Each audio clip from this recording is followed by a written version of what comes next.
इथे या ठिकाणी उपस्थित आपले सर्व शाळेतले विद्यार्थी, आमच्या हाके सर, माझे मित्र जोशी सर,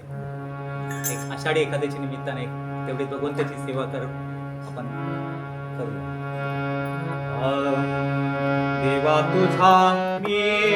सोनार,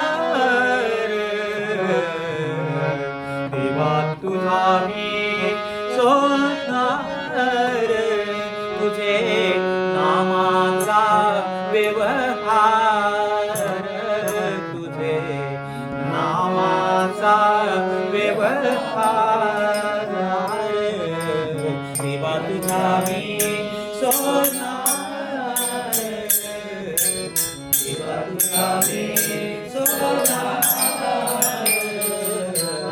देवा तुझा मी सोनार, तुझे नाम